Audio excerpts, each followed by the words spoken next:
उसके बाद कोई सार्वजनिक दस्तावेज और विवरण उपलब्ध नहीं है।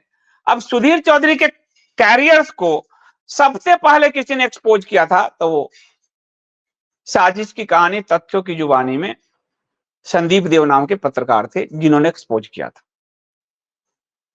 और ये क्या एक्सपोजर था, सुधीर चौधरी जब दूरदर्शन जी न्यूज में थे तो गुजरात के दंगे को जो आग लगाया बरखा राजदीप ने, तो बाद में सबसे पहला फ्यूल आग डाला सुधीर चौधरी ने। और सुधीर चौधरी ने चलाया कि नरेंद्र मोदी गुजरात के मुख्यमंत्री ने कहा प्रत्येक क्रिया की प्रतिक्रिया होती है, तो हिंदुओं की जो प्रत्येक जो मारा गया उसकी प्रतिक्रिया हुई। ये सुधीर चौधरी ने चलाया। सुधीर चौधरी के इसी लाइन को टाइम्स ऑफ इंडिया ने लिया और टाइम्स ऑफ इंडिया ने मास स्टेट बना के पूरे देश में चलाया कि नरेंद्र मोदी ने कहा क्रिया की प्रतिक्रिया होती है। नरेंद्र मोदी जो प्रो मुस्लिम है वो कभी ये बात कह नहीं सकते। नरेंद्र मोदी ने सबूत पेश किए, प्रेस रिलीज जो उस दिन जारी हुआ बैठक, तो पता चला नरेंद्र मोदी ने तो ऐसी बात कही ही नहीं, कभी नहीं कही। ये सब आपको इस किताब में मैंने दिया है। इसलिए मेरी इस किताब से अभी भी लोग कहते हैं मोदी के नाम पे तो तूने खूब किताब छाप लिए। इस किताब में मुझे बहुत लॉस लगा है, बहुत लॉस, क्योंकि अपना सब कुछ बेच के मैंने, लेकिन इस किताब के तथ्य आज भी चीख चीख कर बोलते हैं। तो ये सुधीर चौधरी झूठे निकले। अब सुधीर चौधरी को, अब क्राइम देखिए, क्राइम आप समझिए। सुधीर चौधरी को सुप्रीम कोर्ट ने एक एसआईटी का गठन किया, स्पेशल इन्वेस्टिगेशन टीम का गठन किया। किसने? सुप्रीम कोर्ट ने। और सुप्रीम कोर्ट की एसआईटी ने सुधीर चौधरी को नोटिस जारी किया कि भैया तुम आओ और तुमने जो कहा था कि प्रत्येक क्रिया की प्रतिक्रिया होती है, जरा वो मुझे आप दिखाइए कि नरेंद्र मोदी ने कब कहा, किस समय कहा। अब सुधीर चौधरी गए फंस। पहला पत्रकार है जिसको सुप्रीम कोर्ट का नोटिस गया, एसआईटी का। सुधीर चौधरी गए फंस और सुधीर चौधरी ने जो है ये कहा कि ये बात नरेंद्र मोदी ने नहीं कहा था, मैंने अपने मन से लिख दिया। सुन लीजिए, ये फेक न्यूज का 2002 में फेक न्यूज की फैक्ट्री निकले थे ये, कि मैंने सुप्रीम कोर्ट में कहा उन्होंने कि मैंने ये नरेंद्र मोदी ने तो नहीं कहा, लेकिन मैंने अपने मन से लिख दिया। सुप्रीम कोर्ट ने फिर एसआईटी की रिपोर्ट, उनको नोटिस संख्या जारी हुआ और नोटिस में उनको कहा गया कि इन्होंने गलत रिपोर्टिंग की है। उसके बाद सुधीर चौधरी ने माफी मांगी और माफी के बाद नरेंद्र मोदी से भी माफी मांगी और फिर एसआईटी से भी मांगी माफी। और बाद में चूंकि इन्होंने माफी मांगी तो टाइम्स ऑफ इंडिया भी झूठा हो गया, जो टाइम्स ऑफ इंडिया ने इनके आधार को लेकर छापा। तो टाइम्स ऑफ इंडिया को इसमें एक माफीनामा छापना पड़ा अहमदाबाद एडिशन में। सुधीर चौधरी का माफीनामा भी हो गया है, सुधीर चौधरी के आधार पर ही टाइम्स ऑफ इंडिया ने छापा था ये खबर। तो सुधीर चौधरी ने जो है वो माफी भी मांग चुके हैं सुप्रीम कोर्ट के आगे और नरेंद्र मोदी सरकार के आगे। तो नरेंद्र मोदी सरकार को गुजरात दंगे में जो सबसे बड़ी बदनामी जो दिया वैश्विक स्तर पे, वो सुधीर चौधरी। ये आपको, और मेरी किताब जब लॉन्च हुई, वो इतनी बड़ी किताब लॉन्च थी कि उसमें अशोक सिंघल जी श्रोता वर्ग में बैठे थे। उसमें वरिष्ठ पत्रकार राम बहादुर राय जी ने चीख कर कहा था अगर सुधीर चौधरी में मजाल है तो इस फैक्ट को काट कर दिखाएं। और सुधीर चौधरी जब सत्ता बदली, जब कांग्रेस की सत्ता थी तो सुधीर चौधरी कांग्रेसी थे, जब सत्ता बदली तो सुधीर चौधरी एकाएक हो गए भाजपाई। लेकिन उससे पहले उन पर दो और क्राइम लगा। क्राइम नंबर 1 उन पे जो लगा वो ये था कि 2008 की बात है, मैं दिल्ली में तब क्राइम रिपोर्टर था। 2008 में उन्होंने स्कूल शिक्षिका का फर्जी स्ट्रिंग ऑपरेशन करवा दिया, स्कूल शिक्षिका का फर्जी स्ट्रिंग ऑपरेशन करवा दिया और उसको fake sting case TV channel editor gets bail, इसमें भी ये इनको जमानत लेनी पड़ी। एक स्कूल शिक्षिका को बदनाम करने के लिए, उसको वेश्या बताने के लिए ये लाइव चैनल, एक नई चैनल में गए थे और खबर नहीं मिल रही थी तो फर्जी स्टिंग ऑपरेशन करवा दिया और इस मामले में सुधीर चौधरी को गिरफ्तार किया गया।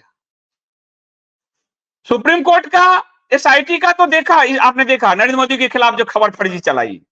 दूसरा, एक महिला को बदनाम किया फर्जी स्टिंग ऑपरेशन से। एक स्कूल शिक्षिका को बेश्या बनाकर फर्जी स्टिंग ऑपरेशन चला दिया इसने। पाप देखिए कितना बड़ा बड़ा पाप हुआ है। और फिर जो है, और यह आरोप लगाया कि वो स्कूल शिक्षिका स्कूल की बच्चियों को सेक्स रैकेट में धकेलती है, यानी स्कूल के बच्चियों को भी बदनाम किया, टीचर को भी बदनाम किया।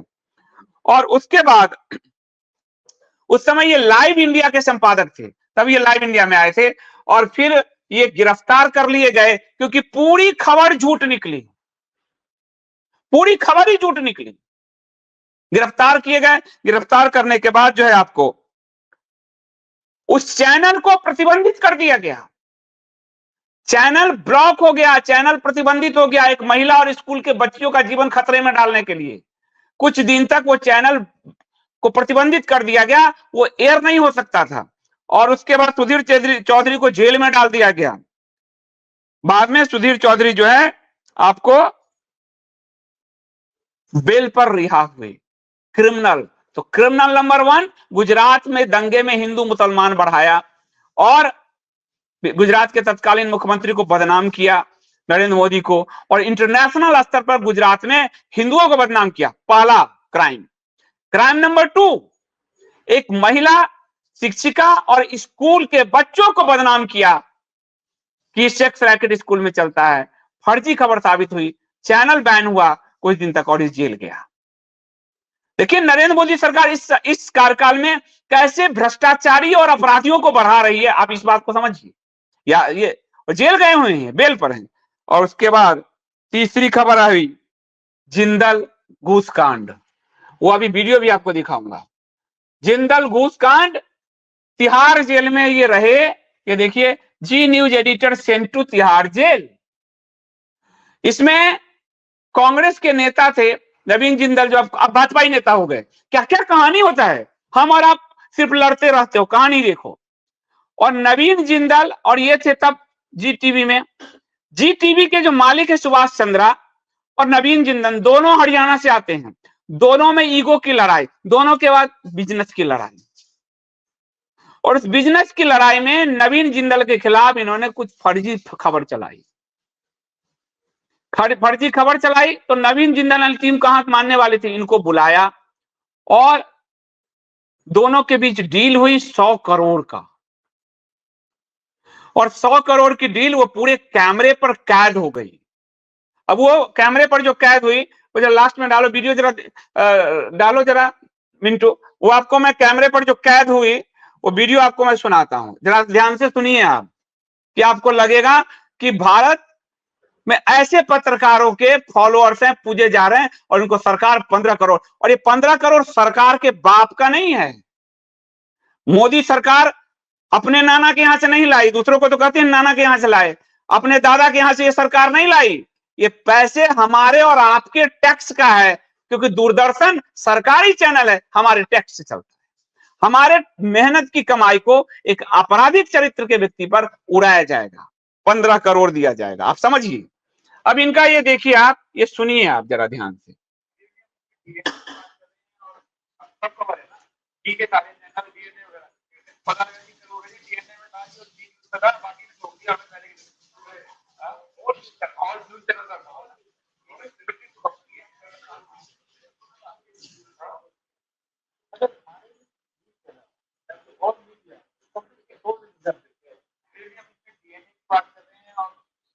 ये आपने देखा कि ये बात कर रही है जिंदल ग्रुप कि आपका सब चैनल कवर है ना, इस 100 करोड़ जो हम दे रहे हैं इसमें सब चैनल कवर है ना। ऐसा तो नहीं है कि आप नहीं दिखाओगे लेकिन आपका दूसरा चैनल कवर जो है दिखाने लगे, या फिर ऐसा तो नहीं है कि आपका जो अखबार है डीएनए वो खबर छाप दे मेरे खिलाफ। तो सुधीर चौधरी करते हैं सब कवर है, समीर अहलुवालिया और सुधीर चौधरी, इन दोनों ने आपको, समीर अहलुवालिया, सुधीर चौधरी जी न्यूज के और जी बिजनेस के संपादक समीर अहलुवालिया, सुभाष चंद्रा के दोनों शूटर गए वहां पर, और इन्होंने वादा किया कि आप पैसे 100 करोड़ जो हमें दे रहे हैं टोटल जी ग्रुप को आप दे रहे हैं।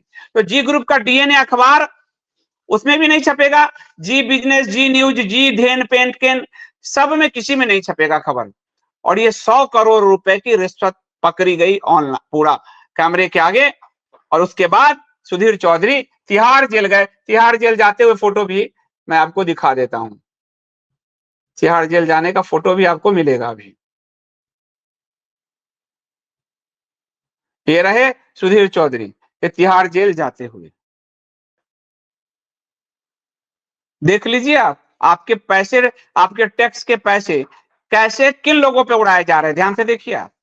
और फिर कई महीनों तक ये तिहाड़ जेल में रहे। उसके बाद दोनों बिजनेसमैन में समझौता हो गया। किसमें? जिंदल में और सुभाष चंद्रा में समझौता हुआ। तो जिंदल ने केस वापस ले लिया। सुधीर चौधरी बरी नहीं हुए आरोप से, जिंदल ने केस वापस ले लिया। दोनों का बिजनेस टाई अप हो गया, जिंदल ने केस वापस ले लिया, तो सुधीर चौधरी बच गए और समीर अहलुवालिया बच गए। और उसमें पूरा बिजनेस का 100 करोड़ का खेल हुआ पूरा पूरा। और उसमें आरोप लगे और कैमरे पे पकड़ में आया। दोनों बिजनेसमैन ने समझौता किया, तब ये बचे।